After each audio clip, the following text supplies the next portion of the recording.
Hello students, let me discuss the next topics in chapter 1 in geography, that is the land resource.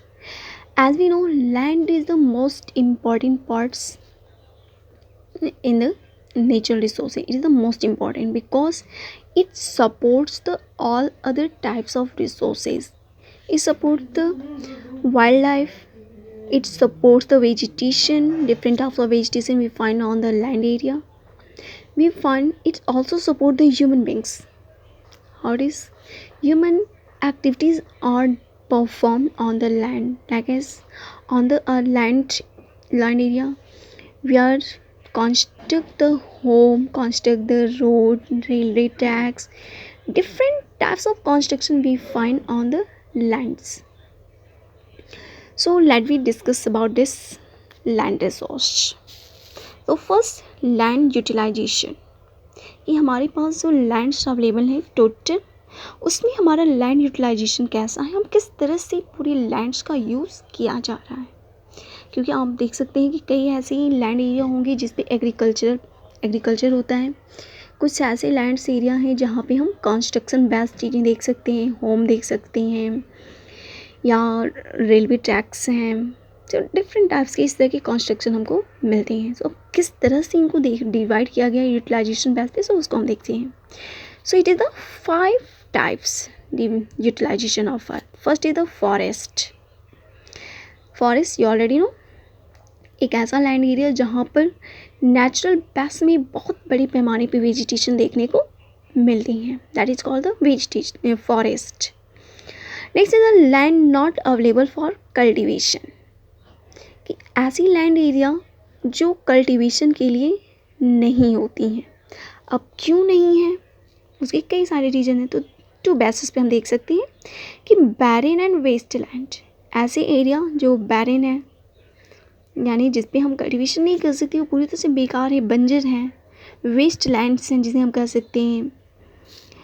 Second is the non agricultural use of land, like S road, buildings, different types of construction. So non agricultural use of lands, कि या तो वो बैरन lands हो सकती हैं या फिर non agricultural lands हो सकती हैं. यानी कहा जाए तो उसका हमने यूज़ एग्रीकल्चर के अलावा अलग वर्क में कर रखा है. रोड्स बनाने में, बिल्डिंग्स बनाने में, रेलवे ट्रैक्स बनाने में, रूम. तो इस तरह से हमने उसको यूज़ कर रखा है. So that these lands are not available for cultivation. Other uncultivated land, इनमें बहुत सारी ऐसे भी लैंड्स होती हैं इन दोनों के अलावा, वेस्ट लैंड और नॉन एग्रीकल्चर यूजेस के अलावा भी. तो इसमें सबसे पहला आता है permanent pasture and grazing lands. Already know pasture and grazing lands, कि ऐसा लैंड्स जहाँ पे हम जानवरों को, जहाँ पे ग्रासेस को उगने के लिए छोड़ा जाता है ताकि हम वहाँ पे एनिमल्स को लेकर जाएं और उसको ग्रेजिंग बेस पे उस एरिया को अवेलेबल करा सकें. तो इस तरह से पास्चर और ग्रेजिंग लैंड्स का भी यूज़ हम कल्टीवेशन के लिए नहीं कह सकते हैं. लैंड अंडर मिसकैलेनियस ट्री क्रॉप्स, कि हमारे पास ऐसी बहुत सारी लैंड्स होती हैं जहाँ पर हमने अपने फ़ायदे के लिए क्या कर रखा है कि वहाँ पे कुछ ट्री क्रॉप्स हमने लगा रखे हैं जिससे हमको इकोनॉमिकल ग्रोथ होती हैं.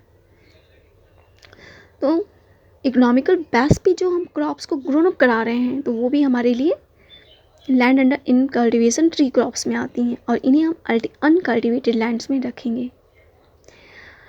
कल्चरेबल वेस्ट लैंड, कुछ ऐसी भी लैंड एरिया होती हैं जहाँ पर हमने उसको मान रखा है कि यहाँ पे हम किसी तरह का कोई काम नहीं कर सकते हैं. जैसे हमारे टेम्पल्स हैं, मॉस्क्यूज़ हैं, चर्चेज़ हैं, या ऐसी एरियाज़ जहाँ पर इस तरह की रिलीजियस या सोशल वर्क वहाँ पे अप्लाई की जाती हूँ. तो इस तरह से कल्चरेबल वेस्ट लैंड को भी हम देख सकते हैं. Next is the fallow lands.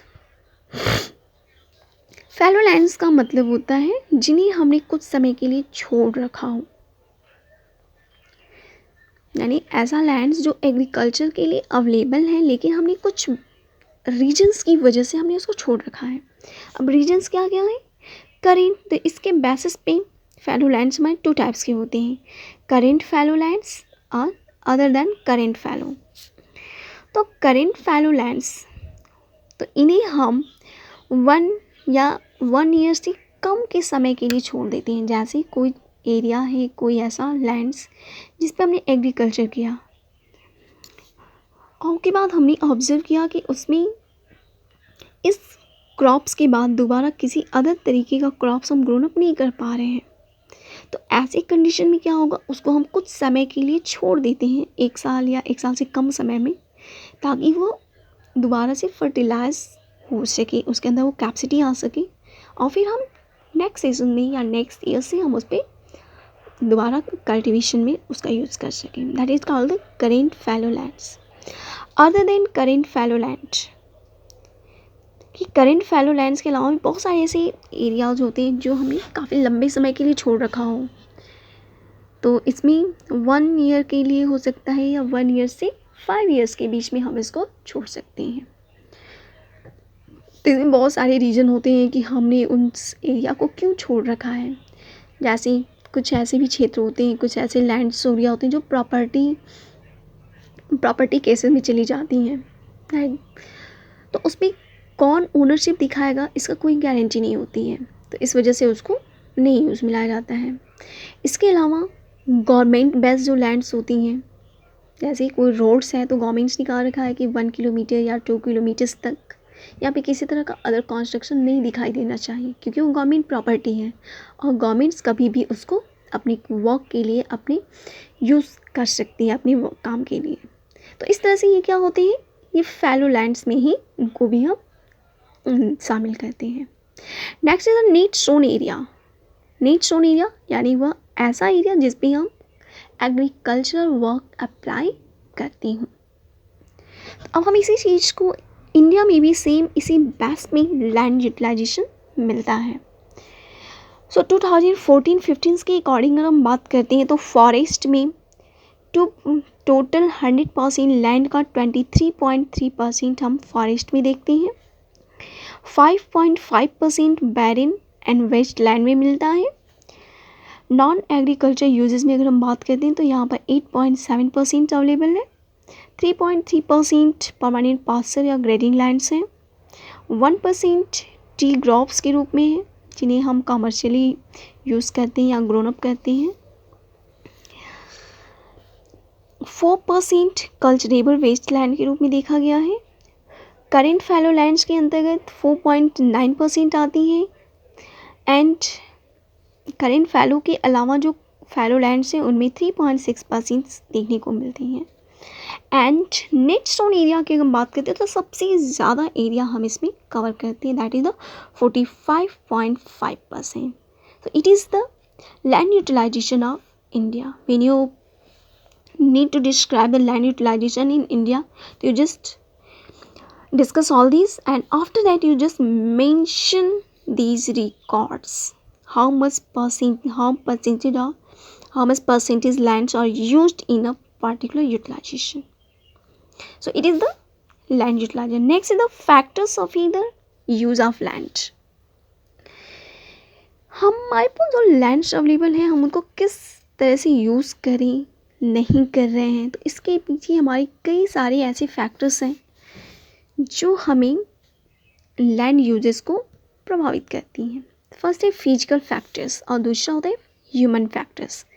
Physical factors में आपका टोपोग्राफी, क्लाइमेट, सॉइल टाइप्स आती हैं कि जिस तरह का टोपोग्राफी का मतलब होता है कि हमारी लैंड किस तरह की है, वो क्या वो पूरी तरह से प्लेन है या बहुत स्लोप्स हैं, नॉर्मल स्लोप्स हैं। तो इस तरह से it is called the topography. उसका कहाँ पर हाई है, कहाँ पर लो है, that is the called the topography system. अब जाके जैसे हिमालय रेंज, वहाँ पे तो हम कल्टीवेशन बहुत सही से हो नहीं पाएगा और स्पेशली हमारे ग्रेटर हिमालय पे तो बिल्कुल भी नहीं पॉसिबल है, लेसर हिमालय में भी पॉसिबल नहीं है, सॉरी आपका ये मिडिल हिमालय में आपको बच्चा ये शिवालिक रेंज या लेसर हिमालय या outer Himalaya you can say. तो इस आउटर हिमालय में हमको बहुत सारी लैंड्स ऐसे मिलती हैं जहाँ पर हम यूज़ कर सकते हैं। तो दैट इज़ द टोपोग्राफी। तो टोपोग्राफी भी हमें डिसाइड करता है क्लाइमेट कैसा है। क्लाइमेट बेस पर भी हम देख सकते हैं कि लैंड को किस तरह से यूज़ किया जाए, उसका सॉइल कैसा है, तो उसका यूज़ किस बेसिस पे होनी चाहिए। ह्यूमन फैक्टर्स हैं तो पॉपुलेशन डेंसिटी है, टेक्नोलॉजी कैसी है, कल्चर कैसा है, वहाँ का ट्रेडिशन कैसा है, तो ये सारी चीज़ें भी हमारे लैंड यूज़ को इफ़ेक्ट्स करती हैं. Next things is the land degradation and conservation measurement. कि हमारी जो लैंड डिग्रेडेशन, फर्स्ट हम इसको डिस्कस करते हैं कि लैंड डिग्रेडेशन का मतलब होता है कि हमारे पास जो लैंड्स है वो धीरे धीरे वो डिस्टर्ब हो जा रही हैं, उनकी क्वालिटी ख़राब होती जा रही है और वो हमारे लिए यूजेबल नहीं रह जा रही हैं. तो इसके लिए सबसे बड़ा रीज़न है डिफॉरेस्टेशन, कि हमने बहुत बड़े पैमाने पे हमने फॉरेस्ट को ख़त्म कर दिया है, जिसकी वजह से उनकी सॉइल्स को बाउंड करने की जो कैपेसिटी है वो कहीं ना कहीं उससे प्रभावित हुई है. तो सॉइल एरोजन हुआ है. सो हम इसके बारे में डिस्कस करेंगे कि सॉइल एरोजन क्या है. हम डिफरेंट टाइप्स की माइनिंग वर्क्स कर रहे हैं जिसकी वजह से भी वो प्रॉपर डिस्टर्बेंस देखने को मिल रहा है. सो इस वजह से हमें लैंड्स को कंजर्व करने की ज़रूरत पड़ती है. पहला, afforestation and proper management of grazing. कि कंजर्वेशन का एक सबसे पहला तरीका होता है अफॉरेस्टेशन. अफॉरेस्टेशन का मतलब होता है बड़े पैमाने पे पेड़ पौधों को लगाना और उनको नेचुरली रूप से ग्रोन अप होने में हेल्प करना. तो हमें एफॉरेस्टेशन, बहुत बड़े पैमाने पे पेड़ पौधों को लगाने की ज़रूरत है. प्रॉपर मैनेजमेंट ऑफ ग्रेजिंग, जो हमारा ग्रेजिंग लैंड्स हैं, ओवर ग्रेजिंग की वजह से जो प्रॉब्लम आ रही है तो उसको सॉल्व करने के लिए हमें ग्रेजिंग को एक प्रॉपर तरीके से मैनेजमेंट करना ज़रूरी है. Planting of shelter belt of plants, control on overgrazing, stabilising of dunes. Just suppose it is our Rajasthan area, कि हमारा राजस्थान है, जैसे यहाँ से आपका स्टार्ट है यूपी का एरिया. तो अब हम सबको मालूम है कि ये जो एरिया क्या है, कि ये पूरा सैंड एरिया है और इधर का कल्टिवेटेड अच्छी लैंड्स हैं. तो होता क्या है कि जब ये वाइंड्स जब इधर से इधर की तरफ आती हैं या बहुत तेज़ होती हैं तो इसमें क्या होता है कि ये डून्स बनाती हुई चलती हैं, यानी यहाँ से सैंड को उठाएंगी, यानी इस एरिया से सैंड्स को उठाती हैं. सपोज ये आपका बाउंड्री है राजस्थान और यूपी के बीच. सो यही एरिया क्या है, ये पूरे सैंड एरिया है. तो अब यहाँ से सैंड्स क्या होंगे, ये हवाएं जब चलती है तो यहाँ से सैंड्स को उठाती हैं हवाएं और यहाँ पे लाकर छोड़ देंगी. तो ऐसे में क्या होगा कि ये भी हमारी वेस्ट लैंड में ही चली आनी है. धीरे धीरे ऐसा अगर होता रहे तो एक लंबे समय बाद ये क्या होंगी, ये भी सैंडिस हो जाएंगे. तो इस वजह से बताया गया है कि ऐसी चीज़ों को कंट्रोल करने के लिए हम क्या कर सकते हैं कि इनके बीच शेल्टर बेल्ट लगा सकते हैं. शेल्टर बेल्ट हम प्लांट्स को इसके किनारे किनारे लगा सकते हैं, जिसकी वजह से इसको सैंड एरिया को इस एरिया में, यानी आपका जो सैंड है, या अगर हमें यहाँ पर एक प्रॉपर बेल्ट लगा दें, ट्रीज ग्रोन अप कर दें, तो क्या होगा कि ये सैंड एरिया इधर नहीं आ पाएंगे. सो इस तरह से भी हम अपने लैंड्स को डिग्रेड होने से बचा सकते हैं. Proper management of waste land, control of mining activities, proper discharge and disposal of industrial influence and wastage. एक और रीज़न होता है कि हमारे जो वेस्टेज हैं, इंडस्ट्रियल वेस्टेज होते हैं, जिन्हें हम ऐसे ही बाहर छोड़ देते हैं बिना प्रॉपर मैनेजमेंट्स के. तो इसकी वजह से भी क्या होता है कि उससे बहुत सारे केमिकल्स या गैसेस क्या होती हैं, वो धीरे धीरे वो लैंड एरिया को डिस्टर्ब करती रहती हैं, इन्वायरमेंट्स को भी डिस्टर्ब करती रहती हैं. तो ऐसे में इंडस्ट्रियल इन्फ्लुएंस हैं या जो वेस्टेज हैं उनको बहुत ही प्रॉपर तरीके से डिस्पोज करना चाहिए, उनको ख़त्म करना चाहिए. इसके अलावा लैंड आपकी जो माइनिंग एक्टिविटीज़ हैं, माइनिंग का मतलब कि अगर कहीं भी हमें मालूम चलता है कि यहाँ पे मिनरल्स हैं तो उसको हम वहाँ पे उसको डिग करते हैं और उसको निकालते हैं. तो डिग करते समय जो ऊपर का क्षेत्र होता है जो हम वेस्टेज कर सकते हैं, तो उनको हम क्या करते हैं, ऐसे ही लैंड पे छोड़ देते हैं. तो ये भी हमारे लैंड को डिग्रेड करती हैं. सो माइनिंग एक्टिविटीज़ को भी प्रॉपर तरीके से हैंडल करने की ज़रूरत होती है. सो it is the land degradation and conservation measures. So let me discuss about the next topic. It is soil as a resource. Soil, what is the meaning of soil? Let me discuss. कि soil is the thin layer of the earth's surface serving as a natural medium for plants to grow and organisms to survive. कि it is the thin layer of earth surface, कि earth surface का ये बहुत ही पतला सा layer होता है, serving as a natural medium for plants to grow, कि प्लांट्स को ग्रो होने में एक नेचुरल मीडियम का काम करता है, ऑर्गेनिज्म को ग्रोन अप होने में ये एक नेचुरल मीडियम है, एंड इन दोनों को सर्वाइव करने के लिए भी एक बहुत अच्छा नेचुरल मीडियम या एक माध्यम होता है. तो it is the soil. Factors influence the soils, कि हमारी जो सॉइल्स हैं ये डिफरेंट टाइप्स की होती हैं, अलग अलग इनकी क्वालिटी होती हैं. तो आगे ये किस तरह से ये प्रभावित होती हैं. तो पहला होता है, वो फैक्टर्स में हम सबसे पहले देखेंगे रिलीफ, उच्चावच, या आप कह सकते हैं कि लो एंड हाई का एरिया. पैटर्न रॉक, हमारा रॉक कैसा है, वहाँ की चट्टानी किस तरह की बनी हुई हैं, उनमें मिनरल्स किस प्रकार के हैं. तो वो भी डिसाइड करते हैं कि हमारी सॉइल्स किस तरह की होंगी, किस तरह की क्वालिटी उनमें मिलती हैं. क्लाइमेट भी काफ़ी ज़्यादा इन्फ्लुएंस करता है हमारी सॉइल्स को बनने में या सॉइल की क्वालिटी को. वेजिटेशन के अगर वेस्टेज अगर किसी सॉइल्स में मिलते हैं तो उसमें ह्यूमस की मात्रा ज़्यादा होती है. तो इस तरह से ये 4 बेसिक फैक्टर्स हैं जो हमारे सॉइल्स को डिसाइड करती हैं. Next topic is the classification of soils, कि आपके सॉइल से इनकी किस क्वालिटीज़ कैसी हैं, किस तरह का इनमें कैपेसिटी होती है, फर्टिलाइजिंग कैसा है. तो इन सारी बेसिस पे ये these are the basic 3 categories of the soil. तो ये 6 टाइप्स की सॉइल्स देखने को मिलती हैं. First is alluvial soil, second is black soil, third is red and yellow soil, fourth is laterite soil, arid soil, forest soil and mountainous soil.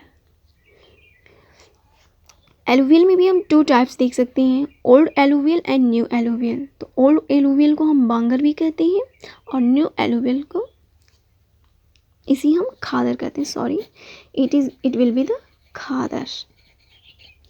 कि हमारा जो ओल्ड एलुवियल है उसे बांगर का नाम देते हैं और न्यू एलुवियल को हम खादर कहते हैं. So let we discuss. So we discuss only 2 things about these soils. First, what are the basic characteristics, and in India where we find these types of soils. So first of all, we will discuss about the alluvial soil. So firstly, discuss about its characteristics. First, it consists of the various proportion of sand, silt and clay. इसमें हमें Sands भी देखने को मिलता है, silt भी मिलती है और क्ले भी मिलता है.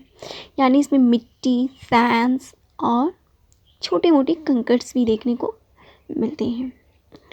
These soil contain adequate proportion of potash, phosphoric acid and lime. इसमें हमें potash, phosphoric acid and Lyme's की मात्रा ज़्यादातर मिलती है, जिसकी वजह से इसमें फर्टिलाइजिंग कैपेबिलिटी बहुत अच्छी मिलती है. So these are very fertile and ideal for growth of sugar cane. You should learn which type of crops we can grow. So sugar cane, paddy, wheat, pulse and other carriage crops, जो हमारे अनाज हम जिसे कह सकते हैं. तो इस तरह की क्रॉप्स हम एलुवियल सॉइल्स में देखने को मिलती हैं या ग्रोन अप हम कर सकते हैं. अब इंडिया में ये किन किन जगहों पे देखने को मिलती हैं, अब हम उस पर डिस्कस करते हैं. These types of soils are result of deposition by rivers Indus, Ganga and Brahmaputra in India. Whole northern plains are made up of such soils. We also find a narrow extension of these soils in Rajasthan and Gujarat. So let me discuss firstly कि alluvial soils बनती कैसे हैं. तो इसमें हम सबको मालूम है कि हिमालय रेंज है आपके नॉर्थ साइड में, और उस नॉर्थ साइड से हमारी 3 इम्पॉर्टेंट रिवर्स हैं, इंडस, गंगा एंड ब्रह्मपुत्र. और ये रिवर्स जब आती हैं तो अपने साथ उस क्षेत्र से, उस हिमालय रेंज से बहुत सारे रॉक्स के टुकड़े लेकर के अपने साथ में आती हैं, और जब इनकी स्पीड लोअर एरिया में जब आती है तो इनकी स्पीड क्या होती है, काफ़ी कम हो जाती है। तो ये क्या करती हैं कि वहाँ पे डिपॉजिट करती हुई चलती हैं। तो इस तरह से ये हमारा पूरा एलुवियल सॉइल्स बना हुआ है। आप इसको इस तरह से देख सकते हैं। जैसे सपोज ये हमारा हिमालय रेंज, यहाँ से रिवर्स आ रही हैं, और रिवर्स जब आ रही हैं तो यहाँ पर चट्टानों को काटती हुई इनके साथ बहुत सारे मटेरियल्स रॉक्स के टुकड़े देखने को मिलते हैं। तो जब ये आती हैं तो बड़े बड़े टुकड़े, यहाँ से स्पीड थोड़ी स्लो हो गई तो यहाँ पे बड़े बड़े टुकड़ों को यहीं पे छोड़ देंगी, और बहुत ही थीन बैच जो होती हैं, बहुत ही छोटे छोटे जो होते हैं, उनको अपने साथ लेकर चलती हैं। और जब इधर भी जब उनकी स्पीड और स्लो होने लगती है तो वो उनको भी डिपॉजिट करती हुई आगे बढ़ती जाती हैं। तो इस तरह से ये हमारा एलुवियल सॉइल्स बनी हुई हैं। तो आपको ये जो नॉर्दर्न प्लेन है पूरा, आपका ये पूरा क्षेत्र यूपी का क्षेत्र है, फिर आपका इधर वेस्ट बंगाल का क्षेत्र आता है, बिहार, तो ये जो पूरी क्षेत्र आपको देव मिलते हैं ये हमारे इन्हीं एलुवियल सॉइल से ही मिलकर बना हुआ है। और ये बहुत ही पतला सा एक्सटेंशन हमें राजस्थान में भी देखने को मिलता है और गुजरात साइड में भी, लेकिन ये बहुत बड़े क्षेत्रों में नहीं है, वो हल्के क्षेत्रों में ये देखने को मिलती हैं। तो आप देख सकते हैं कि नॉर्दर्न प्लेन हमारा जितना है, यानी हिमालय रेंज के जिस बात का क्षेत्र पूरा एक प्लेन एरिया जो आता है वो एलुवियल सॉइल से बना हुआ है, और राजस्थान और गुजरात में भी हम इसका एक छोटा सा पार्ट देखने को देख सकते हैं। These soils are also found in the eastern coastal plains. Eastern coastal plain. It is our India. तो eastern coastal plain it will be. तो इस एरिया में भी हमें एलुवियल सॉइल्स का डिपोजिशन देखने को मिलता है, और ये डिपोजिशन महानदी, गोदावरी, कृष्णा और कावेरी नदियों के माध्यम से ही किया गया है, और ये पूरा क्षेत्र बना हुआ है। So we already discussed there are two types of alluvial, old alluvial and new alluvial. So old alluvial और new alluvial को हम ऐसे समझते हैं